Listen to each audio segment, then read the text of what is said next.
ఆయన ఏం చేసిండు? రావుకి న్యాయం తీర్చిండు, ఆమెకు మేలు చేసిందంట. దేవునికి స్తోత్రం.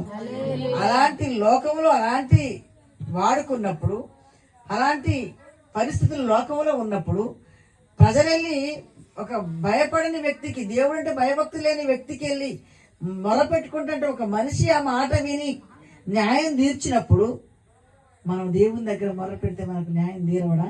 దేవుని స్తోత్రం చెప్పండి. హల్లెలూయా. దేవుడు తాను ఏర్పరచుకున్న వారు దివారాత్రులు తన గురించి మొరపెట్టుకొనుచు ఉండగా వారికి న్యాయము తీర్చడా? మన దేవుడు మనము న్యాయము తీర్చకుండా ఉండేవాడు కాదు. ఎవరు మనం తెలుసా? మనం ఎవరం అంటే ఆయన ఏర్పరచుకున్న బిడ్డలం. దేవునికి స్తోత్రం. మనం ఎవరము? దేవుని ఏర్పాటులో ఉన్నాం. దేవుడు మన ఎన్నుకున్నాడు, దేవుడు మన ఏర్పరచుకున్నాడు, దేవుడు తన రక్తంలో మన కొనుక్కున్నారు. ఆయన కనుదృష్టిలో మనం ఉన్నాము. మనం అంటే ఆయనకు చాలా ఇష్టం. నువ్వు అడిగితే తప్పకుండా ఆయన ఇచ్చేవాడు ఉన్నాడు. నువ్వు వెతికితే నీకు ఆయన దొరికేవాడుగా ఉన్నాడు. నువ్వు తట్టితే ఆయన తెరిచేవాడిగా ఉన్నాడు. ఆయనకు అసాధ్యమైంది ఏది కూడా లేదు. ఒక మనిషే న్యాయం తీస్తే తన బిడ్డలు ప్రార్థన చేస్తుంటే వినకుండా ఉండటానికి ఆయన చెవిటివాడా? కాదు కదా.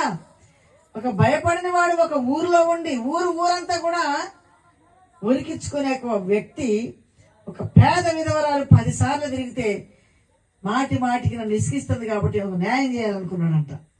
దేవునికి స్తోత్రం. హల్లెలూయా. కాబట్టి ఈ రాత్రి వేళ ప్రియ దేవుని బిడ్డలారా, దేవుడు మన పక్షంగా ఉన్నప్పుడు, మన విజ్ఞాపన చేసినప్పుడు మన ప్రార్థన ఆయన ఆలకిస్తాడు. మన ఎదురుగా ఉన్న వాళ్ళు అన్యాయస్తులైనా, మన మీద అవమానకరంగా మాట్లాడినా, మనల్ని త్రోసిపుచ్చినా, మనల్ని కృంగదీసిన, బలహీనపరిచిన, మనల్ని అనగదొక్కిన మన దేవుడు మన పక్షంగా ఉంటే వారి మాట ఏది కూడా చెల్లదు. దేవునికి స్తోత్రం.